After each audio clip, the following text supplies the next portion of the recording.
नया 24 घंटे का न्यूज चैनल।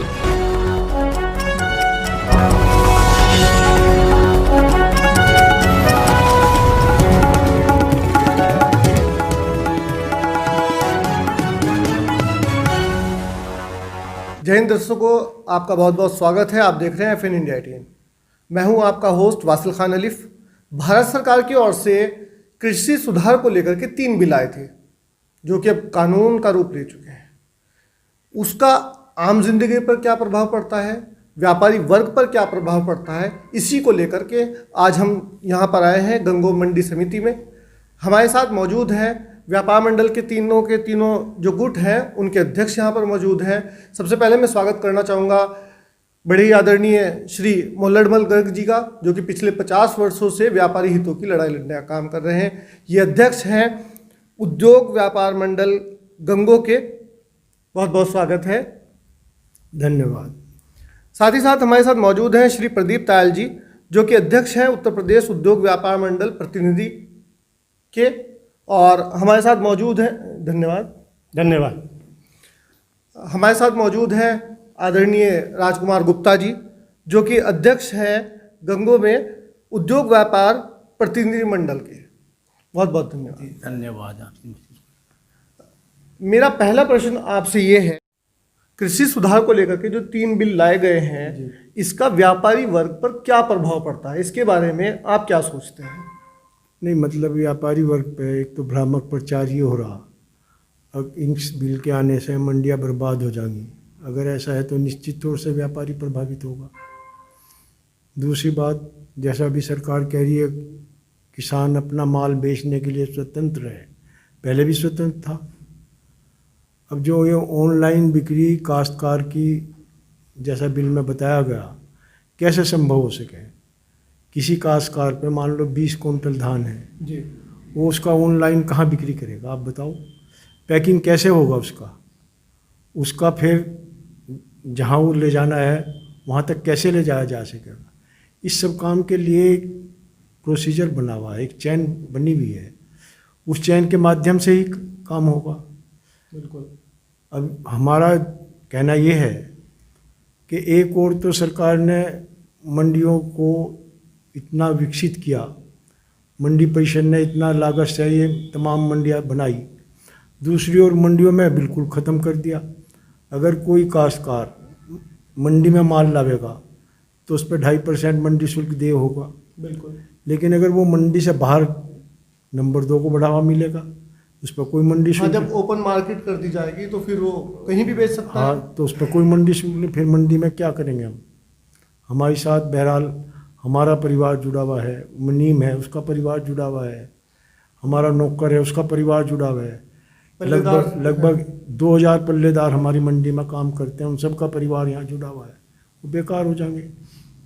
तो इसमें क्या होना चाहिए? नहीं, इसमें तो यही होना चाहिए, मंडी में को सुचारू रूप से और विकसित करें। अगर कहीं खामी है तो उसके लिए इनके पास इन्फॉर्मेंस है, उसके माध्यम से उसे सुचारू करें। लेकिन उसको ऐसे करने से क्या लाभ होगा, आप बताओ? एक और तो मंडी को उन्होंने इतना मंडी परिषद का वो बनाया हुआ है, दूसरी ओर मंडी को वीरान करने की, मतलब जो एक सिस्टम बना था, एक अनाज मंडी समिति का जो एक सिस्टम बना था, इसको पिछले एक लंबे समय में इस सिस्टम को लागू किया गया था। अचानक से एक बिल और एक कानून ला करके इसको खत्म करने का काम किया जा रहा है। अब मेरे विचार से हमारे जो नीति निर्धारक हैं वो ज़मीन से जुड़े हुए नहीं हैं। अच्छा। हम बार बार मांग लगभग 25-30 साल से करते आ रहे। हरियाणा पैटर्न पर आप खरीद करें, मान लो गेहूं है, अगर हरियाणा पैटर्न पे खरीद होगा तो हमारी राज्य सरकार का राजस्व बढ़ेगा, हमारे किसान को सहूलियत होगी। तो ऐसा क्यों नहीं करते हैं आप? अब वो तो सरकार की नीति है ना जी, उसमें हम तो प्रयासरत ही हैं। हम तो पिछले साल भी गए थे, दुर्भाग्य से हम योगी से मिल नहीं सके, अपने मुख्यमंत्री जी से। तो उसके लिए तो इनके जो नीति निर्धारक है वहाँ कमी है, वो ज़मीनी सच्चाई से रूबरू नहीं है। धन्यवाद बहुत बहुत जी। तायल साहब, आपका क्या सोचना है, आप क्या सोचते हैं जो बिल लाए गए हैं इनके बारे में? एक व्यापारी प्रतिनिधि के रूप में मैं इनका विरोध करता हूँ। क्योंकि ये बिल किसान विरोधी हैं। कांग्रेस सरकार ने जो व्यवस्था यहाँ पे मंडियों की बनाई थी वो एक स्वस्थ प्रतिस्पर्धा के लिए बनाई गई थी कि यहाँ पे जो व्यापारी आएगा, अगर 5 व्यापारी होते हैं तो किसान को उसका उचित मूल्य मिलेगा। मंडी से बाहर यदि वो अपना माल बेचता है तो वो एक आदमी से बात करेगा, उसको उचित मूल्य वहाँ पर जो है नहीं मिलेगा। बहुत सोच समझ के ये मंडी की स्थापना की गई थी, लेकिन इस भारत सरकार ने सिर्फ बड़े पूंजीपतियों के फेवर में आकर के और जो ये कानून जो लाई है ये बिल्कुल जो निराधार है और ये बिल्कुल ये गलत है, ये किसान विरोधी है। क्योंकि भारत जो है छोटे किसानों का देश है, इसमें 5 बीघा 10 बीघा 50 बीघा किसी पर 100 बीघा होगी। ये लोग कॉन्ट्रैक्ट फार्मिंग के लिए उपयुक्त तो नहीं है, वो दुर्लभ ही मिलते हैं 100 बीघे वाले। अभी मैं पिछले दिनों कुछ एक किसान से बात कर रहा था, उसने कहा कि मैंने पंजाब के अंदर अपनी 500 बीघे कॉन्ट्रैक्ट फार्मिंग के जो है मैंने अपना आलू बेचा, मैंने उससे तय कर लिया और उसकी लिखा पढ़ी हो गई। जब मेरी फसल आई तो बाज़ार मंदा था, उसका मेरा रेट तेज़ तय था, उसको उसने भांप करके और मेरा आलू मना कर दिया। कहने लगे इसमें तो मीठा ज़्यादा है, ये छोटा है, ये बड़ा है, मुझे तो इस साइज़ का चाहिए। अच्छा, जो एक मुआयदा जो तय किया गया था उससे मुकर गया। उस किसान का ये कहना था कि अगर मैं कोर्ट पहुंचूं अपने उस बिल को लेकर के, उस बात को लेकर के, तो इतनी बड़ी मल्टीनेशनल कंपनियों के आगे मैं कैसे टिक पाऊंगा, मैं लड़ नहीं पाऊंगा। तो उसको हताश होकर के अपना माल जो है मार्केट बेचना पड़ा। तो ये जो बड़े ऑफिसर बैठे हैं, ये कानून जो बनाते हैं एसी कमरों में बैठ करके बनाते हैं, ये नहीं देखते कि वास्तविकता क्या है।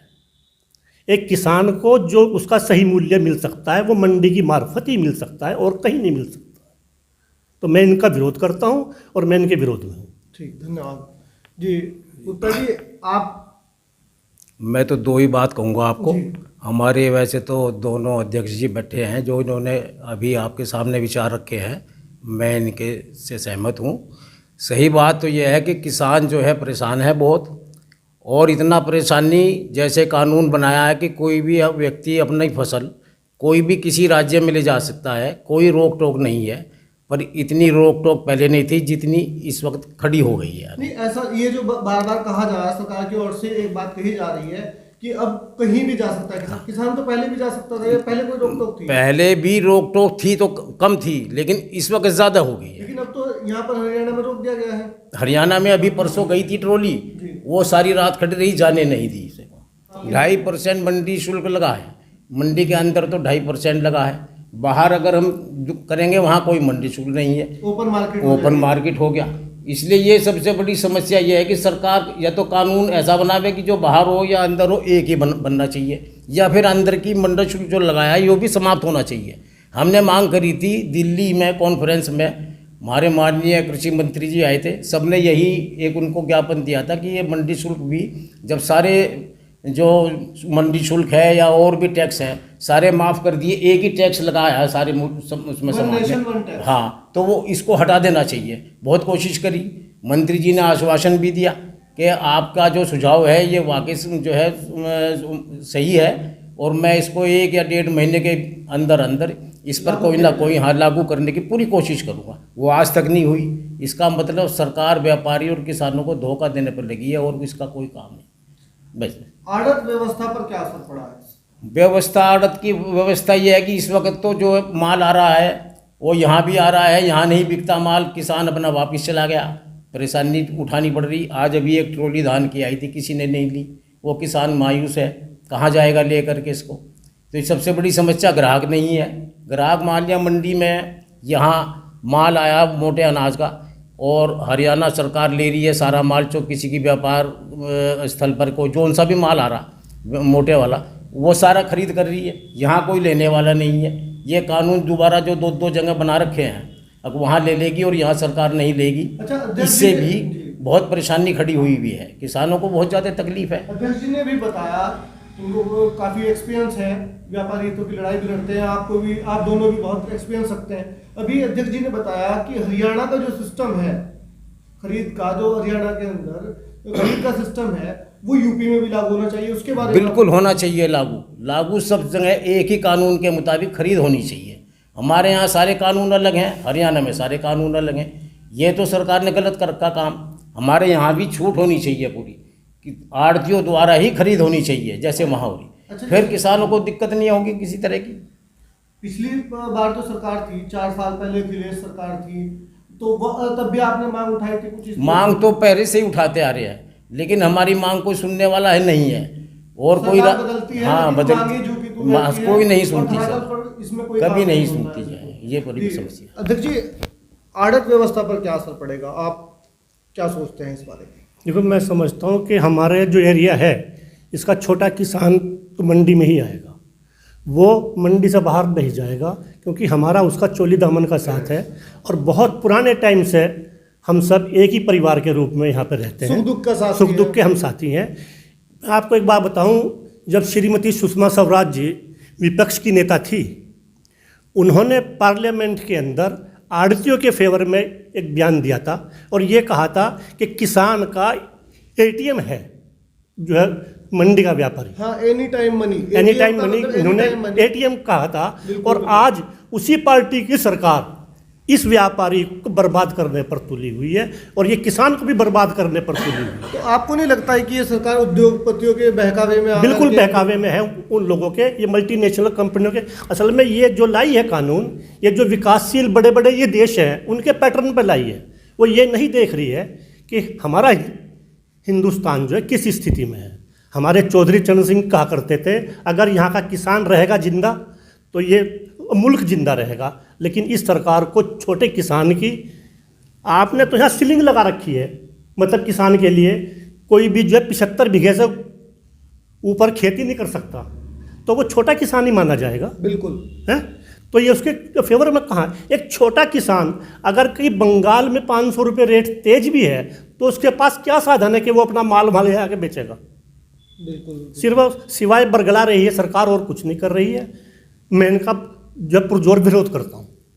अच्छा अध्यक्ष जी, एक बात और, एमएसपी को लेकर के किसानों में बड़ी ही उहापोह है, असमंजस की स्थिति है, तो एमएसपी के बारे में थोड़ा सा प्रकाश डालिए। पहले क्या स्थिति थी, अब क्या स्थिति है? मेरा निवेदन आपसे पहले भी यही था कि सरकार ने घोषित तो कर दिया समर्थन मूल्य, लेकिन उसका कोई इंतजाम नहीं है। अब जैसे धान है, धान आप देखो हमारी मंडी में जो क्वालिटी गवर्नमेंट लेना चाहे, अगर वो सही मायने में लेगा तो कम से कम 17% उसमें मॉइस्चर होना मॉइस्चर होना चाहिए। काश्तकार वैसे ही लेगा, लेकिन ले तो कोई, यहाँ मुश्किल से 1000 कुंटल की भी खरीद मुश्किल हुई होगी। हमारी बात हुई थी इस बारे में सचिव साहब से, तो उन्होंने बताया लगभग कि 1465 कुंटल उनका हुआ था, तो और जो आमद थी वो 1.5 लाख से ज़्यादा थी। वो तो उनके सही आंकड़े थे जी, लेकिन मैं जो आपको कह रहा, अगर ये सही मायनों में खरीद देंगे तो 5000 कुंटल रोज धान हमारे इलाके में है। हमारा जो क्षेत्र है कृषि के मामले में हरियाणा से आगे निकला हुआ है। बिल्कुल उन्नत क्षेत्र आते हैं, यहाँ की मिट्टी, यहाँ की जो वो है। अब मान लो गेहूँ है, उन्होंने 1900 का रेट निकाल दिया। हमारे SMI साहब यहाँ सेंटर पे आते हैं, मुश्किल से 200-300 कट्टे तोल लें, वो भी आप जैसे कि किसी के मिलने वाले के तोल दिए, बाकी फिर हो जाए अपना, तो क्या फ़ायदा हुआ उससे? तो ये इस उदासीनता का कारण क्या है? कारण तो नीतियाँ हैं ना जी, नीतियाँ हैं। मैं आपको बताऊं, सन 14 में हम अखिलेश जी जब मुख्यमंत्री थे, जब गए थे, उन्होंने हमारे से 2 ही सवाल किए थे, मेरा क्या फ़ायदा, मेरे फ़ायदे से मतलब है सरकार का क्या फ़ायदा। हमने उन्हें सब आंकड़े दिए। जब सरकारी खरीद हुई थी तो रेवेन्यू इतना था, और जब नहीं हुई तो 20% पे आ गया।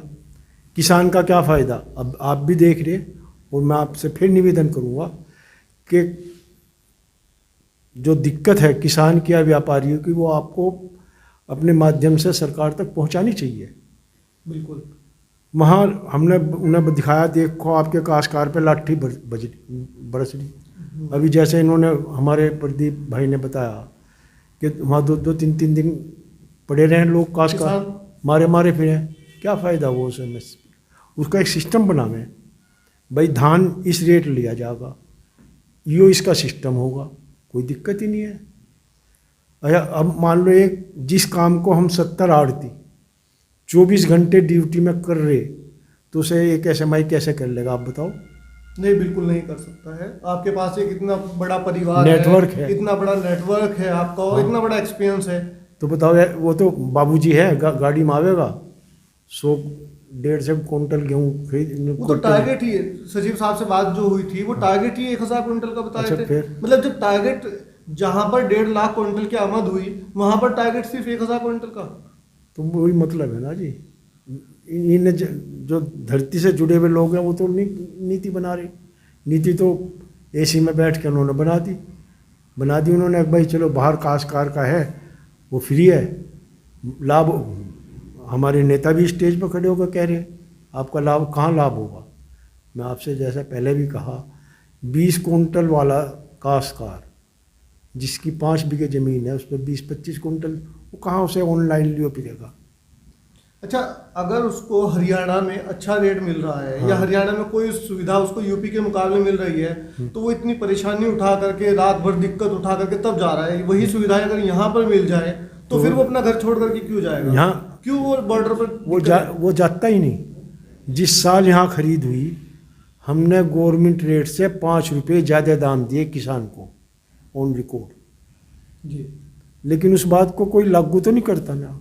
ठीक जी, अब दूसरी बात मैं आपको एक और बताऊं, मान लो यहाँ मंडी विकसित है, उससे ऐसा ही नहीं है कि भाई हम आड़ती ही वो प्रभावित है।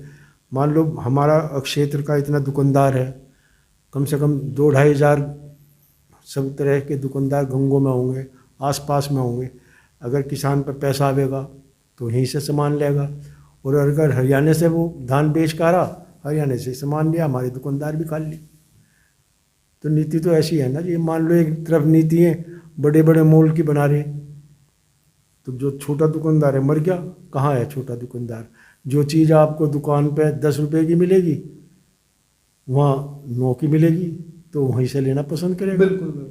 तो ये इस किस्म की बात है, कहने को कुछ करने चलिए, को वो भी मैं आऊंगा आपके पास वापस कि ऐसा क्यों होगा कि वो 10 वाली चीज 9 में दे। जी, ये जो किसान अपना माल यहाँ लाया, तो यहाँ उसका माल बिका नहीं, रिजेक्ट हो गया। रिजेक्ट होने के बाद में वो माल क्या करेगा कि यहाँ से हरियाणा लेके जाएगा। हरियाणा जाएगा, वहाँ जाते ही उसका माल तुल भी जाएगा और उसको 1885 का दाम भी मिल जाएगा। अच्छा, वहाँ काला दाना या फिर हरा दाना नहीं? वहाँ कुछ नहीं है, वहाँ सब कुछ नहीं है। अगर थोड़ा बहुत माल में थोड़ी कमी है तो वहाँ उड़ा करके धान सफाई करके उसको भर लिया जाता है, गिल्ला हो या चाहे कैसा भी है। वहाँ कोई धान, वहाँ भी तो भाजपा की सरकार है, फिर वो सरकार इतनी सजग क्यों है? या वहाँ का किसान और वहाँ का व्यापारी? ये कानून सरकार ने गलत बना रखे हैं। अब वहाँ तो जो है गवर्नमेंट लेगी, यहाँ गवर्नमेंट नहीं लेगी। वहाँ 1885 का रेट किसी को भी होगा, मिलेगा। अगर यहाँ रेट मिल जाए 1885 का, तो सारा दम मोटा धान यहाँ सरकार के जाएगा। सरकार क्या करेगी? मशीन लेकर बैठ गई, उसका ये देखेगी कितना मॉइस्चर है, कैसा है, पंखा लगवाएगी, बिल्कुल धान ऐसा करके लेगी, सुखा करके, जैसे उसमें कोई मॉइस्चर ही ना हो। यहाँ 100 फजीते बांध दिए, वहाँ कोई फजीता नहीं है। बात यह है कि किसान को परेशान कर परेशानी बहुत ज़बरदस्त है, और इतनी परेशानी पहले कभी नहीं हुई इतनी परेशानी। तो यह परेशानी सरकार को देखनी चाहिए, ये माल उधर ना जाए, इधर भी ऐसा ही इंतज़ाम होना चाहिए कि यहाँ भी सरकार खरीदे और यहाँ भी किसानों को भरपूर उनको पेमेंट मिले, इसको पैसा मिले इसको। एक बात और, अभी अध्यक्ष जी ने बताया कि 10 वाला जो माल होगा वो 9 में मिलेगा। उसका कारण जहां तक मुझे नजर में आता है, उसका कारण है स्टॉक। अब स्टॉक की सीमा समाप्त कर दी गई है। आवश्यक वस्तु अधिनियम में परिवर्तन ला करके स्टॉक की सीमा को असीमित कर दिया गया है। पहले की नीति होती थी कि भाई इतना स्टॉक लगा सकते हैं आप, अब उसको असीमित कर दिया गया है। जब वो लोग, क्योंकि आप इसमें सक्षम नहीं है कि बड़ी मात्रा में आप स्टॉक लगा सकें ना, किसान तो 3 दिन में नहीं रुक सकता है, नहीं लगा सकता, किसान तो परेशान है, किसान 3 दिन में नहीं लगा सकता। किसान तो जब इधर फसल कटी वो सोचता है कि फौरन से फौरन मंडी मार्केट में लाएगा, मार्केट में अगर रेट सही लगेगा तो वो दिन के दिन बेच कर अपना चला जाएगा। 300-400 कम में भी ये सोचता है कि इसे, वो कम में तो इसलिए बेच के जाएगा जब यहाँ का सिस्टम ही गलत है, लेकिन वहाँ हरियाणा में नहीं है ऐसा बिल्कुल। ये जो स्टॉक पर कानून आया है, इसके बारे में आप स्टॉक को तो यहाँ कोई लगा नहीं सकता, ना किसी में क्षमता है। स्टॉक नहीं लगा सकता कोई, स्टॉक तो और चीज किसी चीज का। किसानों में यही तो दुविधा है इसी हाँ। में तो, कि भाई इसमें उद्योगपति जो है, बड़े बड़े उद्योगपति हैं, वो आएंगे, वो कॉन्ट्रैक्ट फार्मिंग, अभी तायल जी ने बताया कॉन्ट्रैक्ट फार्मिंग भी वही लोग करेंगे जो उद्योगपति है। अभी इसी तरह का एक मामला, जो आलू की बात आप बता रहे थे, गुजरात के अंदर एक इस तरह का मामला है, किसान ने आलू लगा लिया, जब वो आलू तैयार हो गया जब उसका आलू तैयार हो गया तो उस पर लेस कंपनी ने तो उस पर वो मुकदमा कर दिया कि ये इस बीज को बोने का अधिकार सिर्फ हमें प्राप्त है। तो कॉन्ट्रैक्ट फार्मिंग इस तरह की बहुत सारी दिक्कतें आएंगी। अगर कॉन्ट्रैक्ट के हिसाब से कोई आदमी किसान लगाएगा तो वो तो फिर उसी तरह से ही उसको ही माल बेचेगा जिससे उसका कॉन्ट्रैक्ट हुआ है। लेकिन अगर मार्केट में माल आया हो तो उसका सिस्टम तो जो है मार्केट के हिसाब से ही चलेगा। उसका स्टॉक लगाने की इसमें हिम्मत नहीं है, वो कहाँ लगाएगा। कुछ है चंद किसान जो अपना माल नहीं बेचते, स्टॉक लगा लिया किसी को। लेकिन अगर सरकार ने ये कर दिया कि बाहर से जो और भी कंपनी आएंगी मैं अपना माल लेंगी, तो अपने हिसाब से किसानों से बात करेंगी और जब फसल तैयार होगी मैं खुद उस माल को ले लेंगे, उसी रेट पर ले लेंगे जो सा उन्होंने तय किया है। जो स्टॉक मार्केट के अंदर जो तेजड़िए होंगे, हाँ। जो इस पूरा स्टॉक इकट्ठा कर लेंगे कि मार्केट के अंदर जो डिमांड है वो खत्म हो जाए, डिमांड ज्यादा बढ़ जाए। डिमांड मार्केट के अंदर डिमांड बढ़ जाएगी तो उनके तो उसके रेट बढ़ जाएंगे। उसका रेट वो बढ़ेगा। पूंजीपति अपना पेट भर लेंगे, सब वो अपना हिसाब बना लेंगे, उसमें तो कोई दिक्कत नहीं। सरकार ऐसा नहीं है। अभी आप अपनी जो है गेहूं की फसल को ले लो, इसमें जो गेहूं आया था मंडी के अंदर, उत्तर प्रदेश सरकार का जो रेट था उसके बावजूद आज जो है 4 महीने हो गए, अब उल्टा रेट 1600 1650 रुपये है। 400 रुपये कम बिक रहा, 400 रुपये कम है मार्केट रेट, चाहे किसी के पास स्टॉक हो चाहे कुछ ही हो। तो ये एमएसपी का जो सपोर्ट मिला था किसान को थोड़ा बहुत, अब मार्केट उससे मंदा है। और जितनी भी ये अनाज की है इन पर कोई स्टॉक लिमिट नहीं है, क्योंकि वर्ल्ड ट्रेड के अनुसार आप किसी खाने की आइटम पे कोई इस पर पाबंदी नहीं लगा सकते। जो ये हमारा फूड ग्रेन है इसकी कोई स्टॉक लिमिट पूरे वर्ल्ड में कहीं नहीं है। अच्छा, पहले थी स्टॉक लिमिट? पहले थी, अब कोई लिमिट इस पर नहीं है। इसीलिए नहीं है कि फूड ग्रेन पर भारत सरकार जो है उन कानूनों से बंधी हुई है, इसलिए वो इस पर नहीं लगा सकती जब तक कि इमरजेंसी ना लगे। अच्छा, तो नहीं लगा सकती इस पर।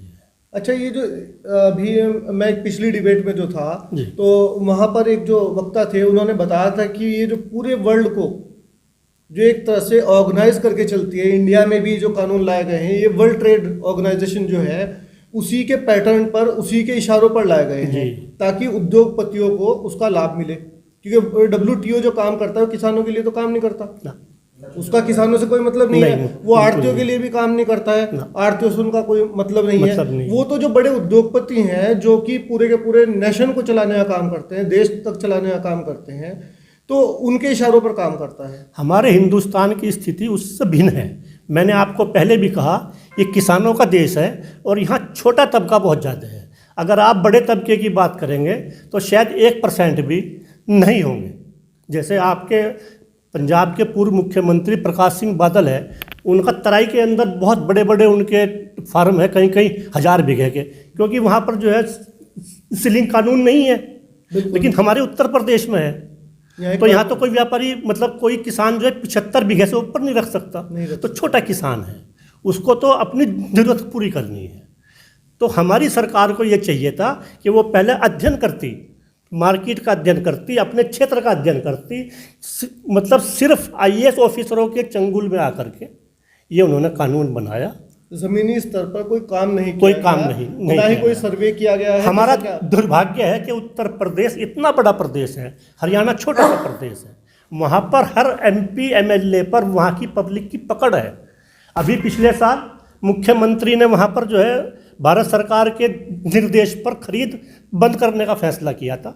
वहाँ के मंत्रिमंडल में वहाँ के मंत्रियों ने विरोध किया और ये कहा कि यदि आप खरीद ना करने का फैसला करते हैं तो हम आज ही इस्तीफा दे देंगे, हम अपनी पब्लिक के बीच में खड़े नहीं हो सकते। तो मतलब हमारे तो वहाँ प्रेशर में आकर, हमारे प्रेशर में आकर के वहाँ पर जो है खरीद चालू हुई है। लेकिन उत्तर प्रदेश का दुर्भाग्य है कि यहाँ हम प्रतिनिधि हैं वो भी उदासीन है इस मामले में। हम जो है अपने इनके साथ में पहले हमने बहुत संघर्ष किया, लेकिन पूरे प्रदेश के अंदर कोई सुनने वाला नहीं है कि स्थिति क्या होगी। सिर्फ उनको तो अधिकारियों के बहकावे में आते हैं और अपने फैसले लेते उनको नीतियां निर्धारण करना है और उसके बाद बेफिक्र हो जाना है, चाहे उसका आड़त पर क्या असर पड़े, उसका व्यापारी वर्ग पर या आम जन पर क्या कोई असर मतलब पड़े। नहीं है। तो यानी कि सरकारें बदलती हैं, कानून बनाए जाते हैं, लेकिन आम जन, व्यापारी वर्ग और किसान उनसे अछूता रहता है। ये जितने भी कानून बनाए जाते हैं वो हवाई होते हैं, ब्यूरोक्रेट्स के द्वारा बनाए जाते हैं। उनका ज़मीनी स्तर पर जो वो सच्चाई है, जो ज़मीनी स्तर पर सच्चाई है, उसको उसके ऊपर वो काम नहीं करते हैं। और कोई क्वेश्चन है जी?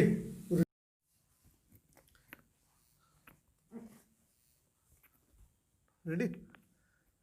अध्यक्ष जी, बार बार एक बात उठ के आ रही है कि हरियाणा एक छोटा प्रदेश है, हरियाणा एक छोटा प्रदेश है। उत्तर प्रदेश से तो छोटे पता नहीं कितने देश हैं। अगर क्षेत्रफल के हिसाब से देखा जाए तो उत्तर प्रदेश एक बहुत बड़ा राज्य है, दुनिया के कई बड़े देशों से बड़ा राज्य है। तो अगर यहाँ पर उत्तर प्रदेश को टुकड़े कर दिए जाएं और छोटा प्रदेश बना दिया जाए पश्चिमांचल, तो क्या इसका बेनिफिट मिलेगा फिर किसान को और आड़तियों को? जनता को पूरा बेनिफिट मिलेगा उसका। अगर अब मान लो हमें हाई कोर्ट जाना पड़ेगा जी, तो हम इलाहाबाद जाएंगे, और अगर छोटा प्रदेश होगा उसे हाई कोर्ट वहीं मिलेगा, सब सुविधा वहीं मिलेगी। हरियाणा में क्या है, अब मान लो डीएम के यहाँ है, वो सब सुविधा वहाँ है। उन्होंने अपना वो हाँ, छोटे छोटे से मिनी सेक्रेटरीट है। जिले हैं, जिले भी छोटे हैं, पास पास में डीएम रहते हैं, एसएसपी रहते हैं, एसपी देहात रहते हैं, एसपी सिटी रहते हैं, तो वहाँ हर मामले में बेहतर सुविधाएं मिल तो पाती हैं। अगर हमारे प्रदेश को 2 या 3 टुकड़ों में विभाजित कर दिया जाए तो हर वर्ग को उससे राहत मिलेगी, हर तरह से राहत मिलेगी। जी, बहुत बहुत धन्यवाद जी।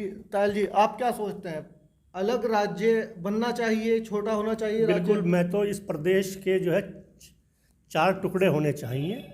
ये सबके फेवर में होगा, आम जनता के फेवर में भी होगा, पब्लिक और व्यापारी के फेवर में भी होगा, और जो किसान के हित में भी होगा। धन्यवाद। हमारे जो एक सेकंड, फोन साइलेंट जी। अध्यक्ष, हमारा जो प्रदेश है, अगर हम 4 टुकड़ों में किसी वजह से बट जाता है, तो जैसा हमारा हरियाणा है, छोटा राज्य है, जैसे उत्तराखंड है, हाँ विकसित हुआ है। इसमें आप देखो हर चीज़ बढ़िया मिलेगी आपको, सड़कें बढ़िया मिलेगी, सारी न्यायालय जो है अलग से बनेंगे, सारी मिल जाएगा। हाँ, मिल जाएगा। और हमारे यहाँ जो परेशानियाँ जितनी खड़ी हैं सारी हल हो जाएंगी। अब यहाँ एक राज्य जो है हमारा उत्तर प्रदेश, सड़कें देखो, कहीं सड़कें नहीं हैं, कहीं जाने को देखो कोई जाने का रास्ता नहीं है, कोई सुविधा इस वक्त नहीं है। हरियाणा में देखो आप, सड़कें बड़ी बेहतरीन बनी हुई हैं, कहीं चले जाओ सारी सुविधा है। यहाँ कोई, जब तक हरियाणा अलग प्रदेश नहीं बना था, हाँ अलग प्रदेश अगर नहीं बनेगा तब तक सुविधा कोई नहीं हमें मिल पाने की। 4 टुकड़े होने चाहिए प्रदेश के, चारों अगर बन जाएंगे तो सारी सुविधाएं पूरी उम्मीद है कि पूरी उपलब्ध हो जाएंगी इसकी, हर चीज़ की। आपने मांग उठाई इसके लिए? इसकी मांग तो यहाँ उत्तर प्रदेश है, यहाँ तो मांग पता नहीं कितनी तो बार उठी है, लेकिन सुनने वाला तो नहीं है ना कोई। हमारे उत्तर प्रदेश में कोई नहीं सुनता किसी की बात को, जबकि उनको सोचना चाहिए कि यहाँ किस चीज़ की कमी है, कौन से कानून को बदलना चाहिए, कैसी सुविधा देनी चाहिए। इस बारे में उनके ना तो उनके पास समय है और ना वो इसके बारे में कुछ सोच सकते हैं। कितनी कोशिश कर लो, हमने अभी बताया दिल्ली में हमने बहुत कोशिश करी, कोई सुनवाई नहीं हुई, 1.5 महीने का इंतज़ार करा, वो भी बेकार गया। तो ये तो उत्तर प्रदेश का भाग्य है। ये धन्यवाद, बहुत अच्छी डिबेट रही। किसानों के जो कानून बने हैं उन बिलों का क्या असर रहेगा, उन कानूनों का क्या असर रहेगा, उसको लेकर के हमने आज यहाँ 3 जो दल हैं, 3 जो गुट हैं, उनके अध्यक्ष यहाँ पर मौजूद थे। मैं इनका आभार व्यक्त करता हूँ, इन्होंने अपना कीमती समय दिया और अपने जो विचार थे, जो अपने व्यापारी वर्ग से जुड़े हुए, जो किसानों से जुड़े हुए इनके विचार थे, उन्हें इन्होंने रखने का काम किया। साथ ही साथ इन्होंने अंत में एक बात जो कही कि हरियाणा एक छोटा राज्य है, इसलिए वहाँ का किसान भी उन्नत है, वहाँ का व्यापारी वर्ग भी सुखी है। तो अगर उत्तर प्रदेश को 4 टुकड़ों में विभाजित कर दिया जाए, अलग से पश्चिम को अलग राज्य बना दिया जाए, अवध को अलग राज्य बना दिया जाए, पूर्वांचल को अलग राज्य बना दिया जाए, तो उसका बहुत ही बेनिफिट मिलेगा, बहुत अच्छा उसका लाभ मिलेगा।